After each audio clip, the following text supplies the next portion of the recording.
el Centro Apostólico Altar de Jehová de Eclesía presenta lo mejor del trigo. Conduce Lourdes Bravo de Villar.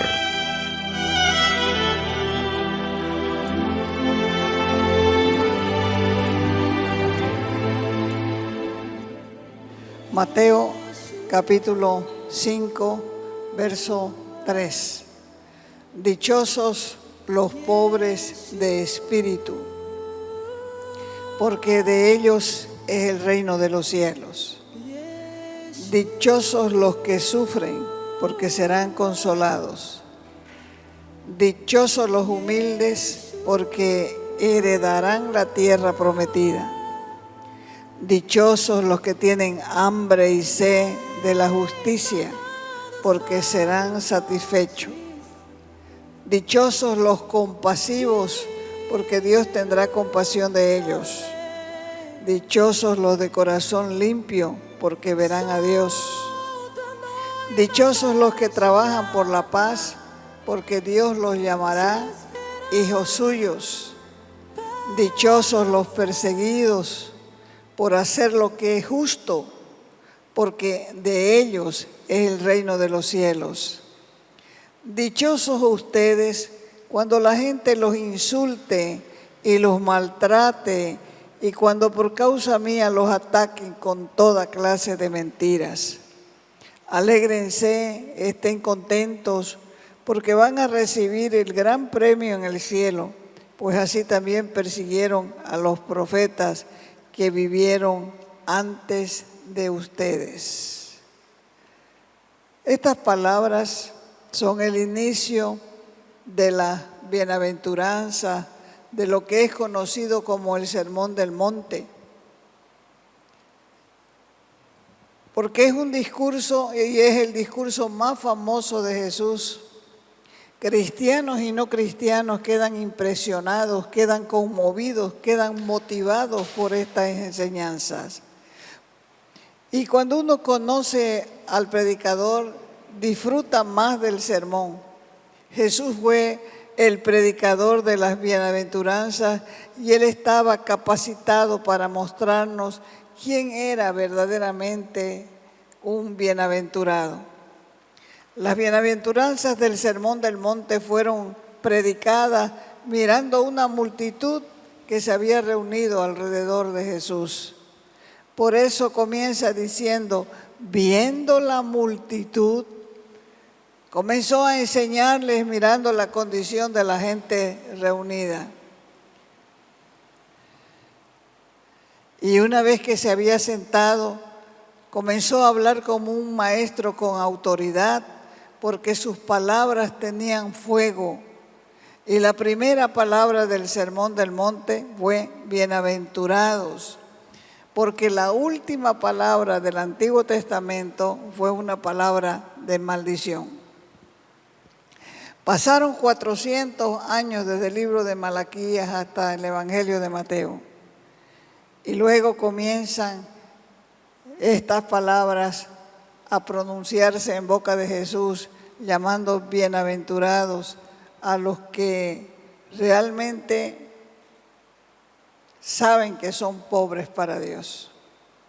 Cuando una persona sabe que es pobre para las cosas de Dios, se fatiga, comienza a buscar, porque sabe que no está capacitado para recibir ciertas cosas. Cuando dice dichosos los pobres de espíritu, porque de ellos es el reino de los cielos, está hablándole a toda esa gente que necesita de Dios y no sabe cómo salvarse. No son los pobres físicos, monetarios, son los pobres de espíritu. Es decir, que tienen un espíritu pobre y no están capacitados para entrar en el reino de los cielos. Entonces, la gente reunida ahí comenzó a escuchar estas palabras que dice el Evangelio de Mateo. Porque él nos informa que llegó diciendo, como les dije, bienaventurados los pobres de espíritu. Y toda esta enseñanza tiene el propósito de bendecir al hombre. Porque está escrito que Dios no envió a su Hijo al mundo para condenar al mundo, sino para que el mundo fuese salvo por él. Algunas personas se refieren a este discurso como la revelación de la ley mayor, en un momento en que el pueblo de Dios se encontraba bajo la ley menor, porque Jesús en este sermón dio las características de la gente que es bienaventurada, de la gente que es dichosa, de la gente que es feliz. Y estas características son verdaderamente un regalo, una gracia, un favor inmerecido de Dios para el hombre. ¿Qué es la gracia? La gracia es la influencia divina sobre el corazón del hombre. Y el Sermón del Monte contiene el programa de gobierno del Mesías. El pueblo estaba esperando ansiosamente la aparición del Mesías para que estableciera su reino. Pero ¿cuál era la naturaleza de ese reino que ellos esperaban? Bueno, el pueblo de Israel no se esperaba escuchar estas palabras. Jesús le dijo, el reino de Dios ha llegado. Y en ese discurso presenta la naturaleza del reino de Dios. Israel estaba esperando un Mesías guerrero, un Mesías tipo el rey David, alguien que viniera a quitarle el yugo romano de sobre el pueblo judío y estableciera su propio reino, devolviendo la gloria pasada a la nación de Israel. Con esta expectativa y con esta esperanza en la mente aparece Jesús. Ellos esperaban un guerrero y aparece Jesús,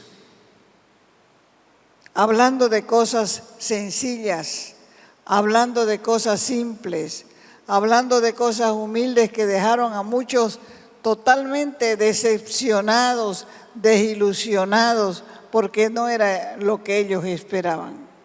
Lo mismo le pasa a la gente cuando llega a la iglesia.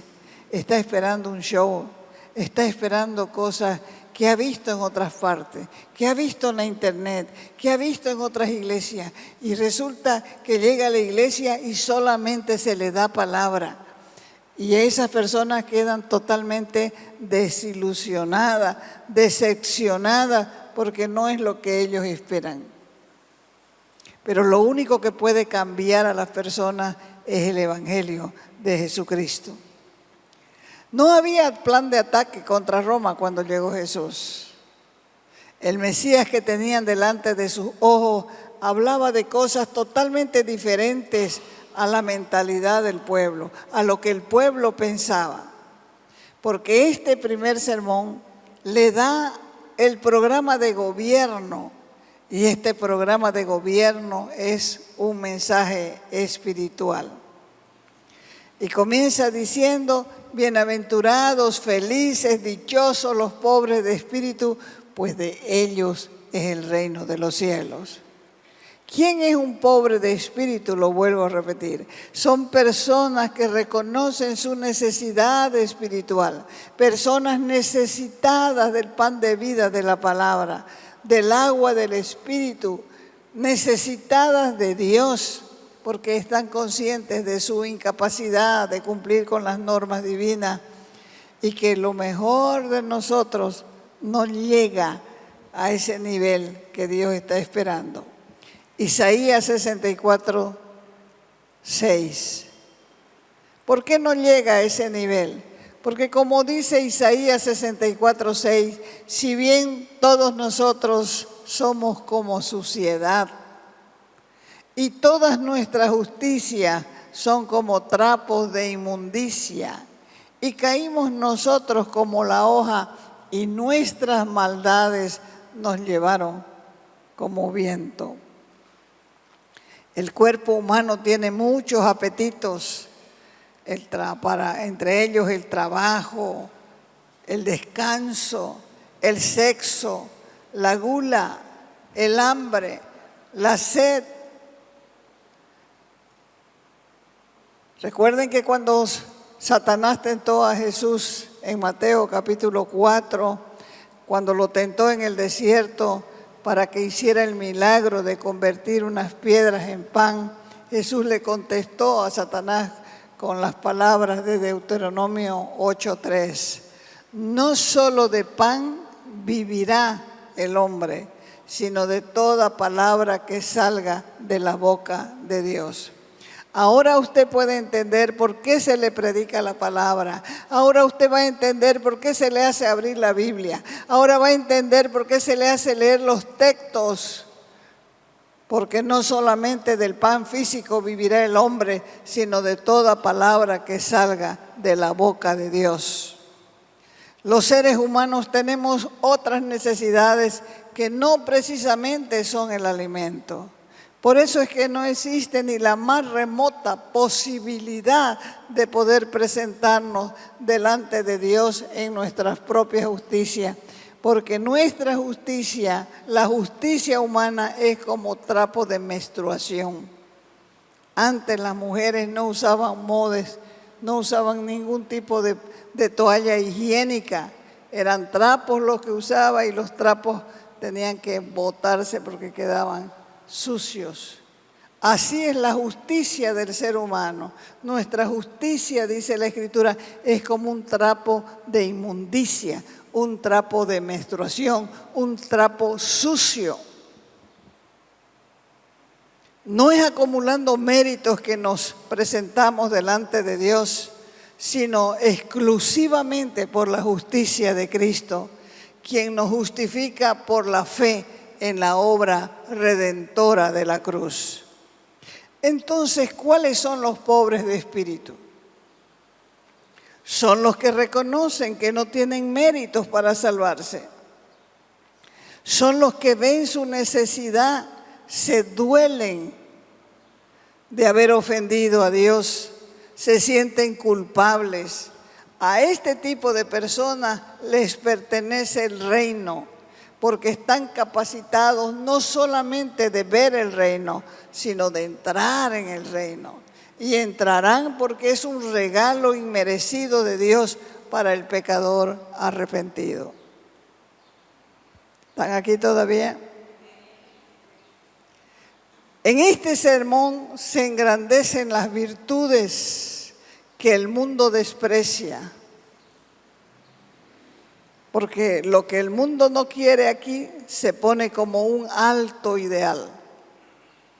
El Señor exalta a los pobres de espíritu, que son los pacificadores, que son los de limpio corazón, cosas que para el mundo son debilidades, son pretensiones, porque el mundo alaba a los fuertes, el mundo alaba a los poderosos, el mundo alaba a los que se abren camino pisoteando y humillando a la gente. Y la gente comienza a tenerle miedo. ¡Ay, viene fulano! Y comienza a temblar de miedo. Porque esa es la idea que tiene de los grandes, de los poderosos. Sin embargo, en la fe es completamente diferente. Los pobres de espíritu, los pacificadores, los de limpio corazón, cosas que para el mundo son debilidades. E inclusive, fíjese, cuando nace un bebé, si el bebé nace gordo, todo el mundo hermoso, gordo, grande. Pero si el bebé sale pequeño, ay, el pobre, dice, a ver si vive. Porque la gente está con esa mentalidad de alabar solamente a los fuertes, a los poderosos, a los que se abren camino pisoteando y humillando a la gente. Y la política del mundo está llena de mentiras, llena de corrupción. El reino de Cristo es diferente, totalmente opuesto a cualquier reino de este mundo. Todas las cosas que el mundo alaba para Cristo son basura, son porquería. Y lo que el mundo desecha, lo que el mundo rechaza, lo que el mundo desprecia, Dios lo toma. En Israel había un ambiente político y todos los judíos tenían sus expectativas sobre el reino. También había un ambiente religioso, porque dentro de Israel habían varios sistemas religiosos peleándose, combatiendo entre ellos por gobernar la parte religiosa del pueblo. Estaban los fariseos, estaban los saduceos, estaban los esenios, los celotes y también estaban los herodianos. Los fariseos se dedicaban supuestamente a la observancia de la ley junto con todas sus tradiciones. Muchas de esas tradiciones solamente eran mandamientos de hombres por encima de la ley, llena de regulaciones y regulaciones súper exageradas, queriendo cumplir la palabra a su cabalidad. Pero habían aumentado tantas cosas a los mandamientos de Dios que la gente era imposible que ellos pudieran cubrir. Estaban los saduceos, esos eran liberales, esos rechazaban la tradición de los ancianos, ellos negaban muchas de las enseñanzas del Antiguo Testamento, como ser la resurrección, no creían en milagros, no creían en la existencia de ángeles, mucho menos en una vida futura. Estaban también los esenios. Esos tenían un concepto muy diferente. Para ellos la piedad era excluirse de todas las cosas. Ellos se separaban literalmente de la sociedad. Ellos predicaban un aislamiento, o sea que estos vivían en cuevas y en conventos, así como los monjes. Y estaban los celotes. Ellos eran un grupo de fanáticos nacionalistas. Para ellos la religión era más política que nada.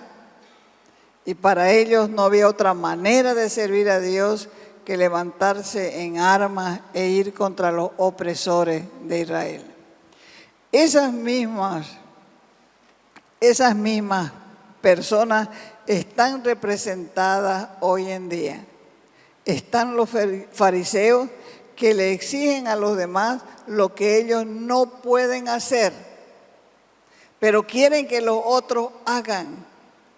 Y comienzan a ponerle imposiciones a la gente de cómo usar el pelo, de cómo usar el vestido, de cómo no ponerse ciertos tipos de ropa, pero totalmente tergiversada de lo que está en la Escritura.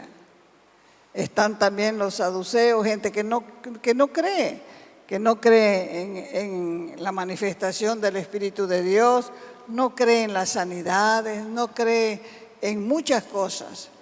Están también los esenios, la gente que vive como ermitaño ahí con la cabeza siempre abajo mirando al piso. Está ese tipo de gente y todos estos tipos de gente están en la iglesia. Y están también los celotes, que son los que viven buscando la política para componer el país. Supuestamente cristianos componiendo el país, pero es falso, porque los cristianos que se meten a la política terminan más pícaros que los otros. Todos estos grupos que prevalecían en Israel prevalecen en el día de hoy en la iglesia. Pelean por el poder religioso, pelean por lo político.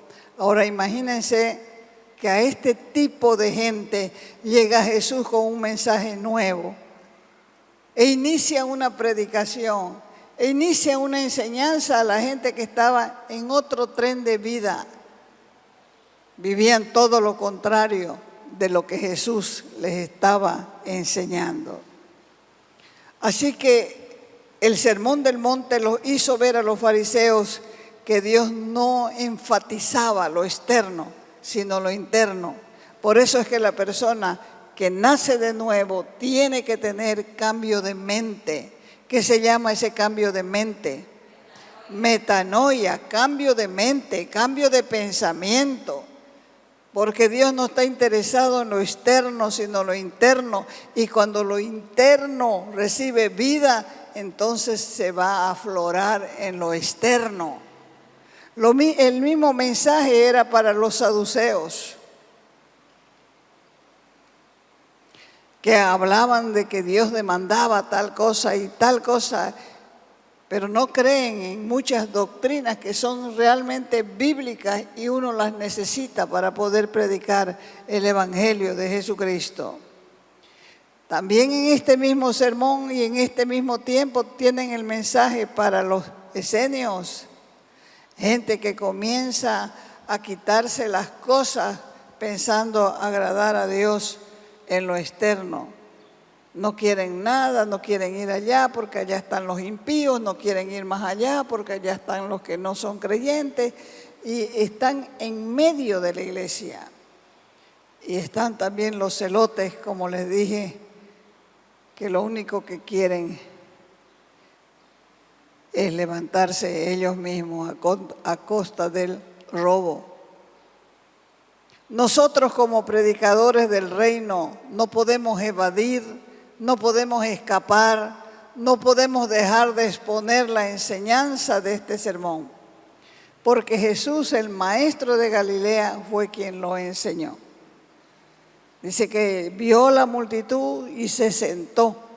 ¿Quién mejor para mostrarnos el camino? ¿Quién mejor para darnos principios de cómo ser verdaderamente feliz? Porque Jesús es el mismo que nos creó. ¿Quién mejor que Él para hablarnos del enojo, de la ira, de los deseos que batallan en nuestro corazón? ¿Quién mejor que Él, que ha sido el creador del matrimonio, para hablarnos del adulterio? ¿Quién mejor que Él para enseñarnos tantas cosas que nosotros hasta ahora logramos entender? Porque cuando Él nos habla, nos da de las riquezas del reino. Nos enseña, nos exhorta, nos persuade que nadie puede amar a dos señores. Y no lo está diciendo cualquier persona, lo está diciendo alguien que ha sido testigo de cómo el amor a la riqueza ha apartado a muchos de su entrega a Dios. Recuerde de aquel hombre que le dijo: Señor, quiero seguirte, y le dijo: cumple los mandamientos, y él le dijo: todos los he cumplido. ¿Quién es el que puede cumplir algo?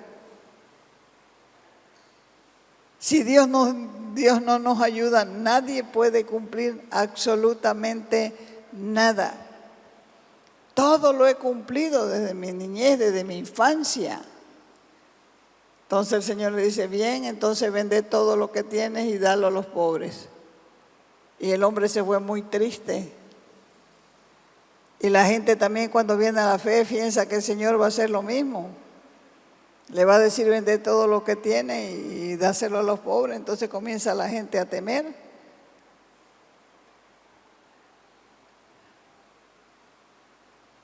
Comienza a temer, comienza a sufrir y comienza a huir. Simplemente porque su Dios tiene nombre: Mamón. Y cuando habla del amor a los enemigos, no solamente habla, sino que nos da ejemplo. Cuando Jesús estaba en la cruz, le dijo al Padre: Padre, perdonadlos, no saben lo que hacen. Y cuando nosotros pecamos y armamos una maquinita del tiempo también, en el cual vamos a sufrir las consecuencias del pecado, no sabemos lo que estamos armando. También es importante ver que cuando el Señor Jesús enseñó este sermón, fueron los discípulos los que se sentaron y vinieron a escuchar primero.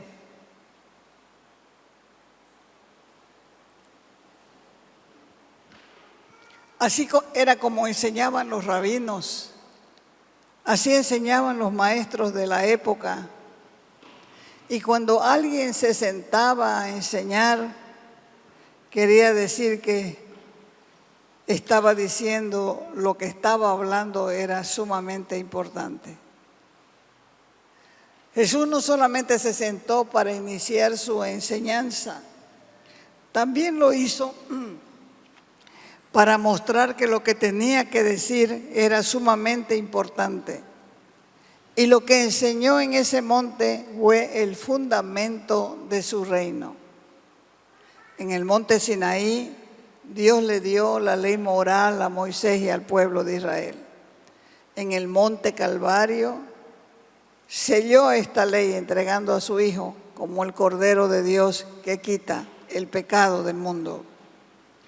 Este sermón no es una presentación del plan de salvación, porque esta enseñanza está dirigida a los discípulos. Les está presentando la Constitución, les está presentando un sistema de leyes y principios que deben gobernar a sus súbditos y ciudadanos del reino durante el reinado del rey. Vaya a Mateo capítulo 5. Dice, viendo la multitud, subió al monte y sentándose, vinieron a él, ¿quiénes? ¿Quiénes vinieron primero? ¿Quiénes vinieron primero? Sus discípulos. Y abriendo la boca les enseñaba diciendo, esta no era la primera vez que él predicaba. Él ya había estado predicando en las calles, había estado predicando en las sinagogas, y el mensaje era el mismo: arrepiéntanse y crean en el Evangelio. Para ser salvo se necesita arrepentirse. ¿Arrepentirse de qué? De nuestros pecados. Y creer que Dios envió a su Hijo al mundo para salvación del pecador. Así que todos los que habían creído en este mensaje, les predicó el Sermón del Monte con el código de conducta que debe llevar todo seguidor de Cristo durante su peregrinaje en la tierra. Esto es lo que tiene que hacer un discípulo y esto es lo que tiene que hacer un seguidor de Jesucristo. Nadie que no sea un verdadero y genuino creyente puede seguir este código de conducta que Cristo muestra. Y quien no tenga a Cristo no puede reflejar en su carácter las bienaventuranzas. Porque quien no tenga a Cristo no puede ser la sal ni la luz de la tierra. Quien no tenga a Cristo no puede amar a sus enemigos, que es lo más difícil. Quien no tenga a Cristo no puede buscar a Dios en oración, no va a orar. ¿Cuál es la persona que va a orar si no tiene a Cristo? No va a orar. La oración va a ser un castigo para esa persona. Por eso es que el Sermón del Monte está dirigido a los discípulos, pero a los discípulos de todas las épocas. Porque muestra un código de conducta de un alto estándar de vida. Jesús les habló a sus discípulos mostrándoles de que tenía que haber una diferencia entre ellos y los judíos religiosos, en especial con los escribas y los fariseos, que eran los que más arrastraban gente. El Sermón del Monte es el diseño de una contracultura cristiana completa, con un sistema de valores, con ética, con moral, con un estilo de vida diferente, totalmente contraria a la del mundo. Por lo tanto, es tiempo de leer más la Escritura, de poner por obras las leyes del reino, con las virtudes que nosotros debemos practicar los que somos creyentes. Nosotros no obedecemos para ser salvos. Más bien somos salvos para obedecer. Y las obras que ahora como creyentes hacemos son el fruto del trato de Dios con nuestra propia alma. Es el Espíritu Santo quien quiere comunicar el verdadero mensaje al corazón humano.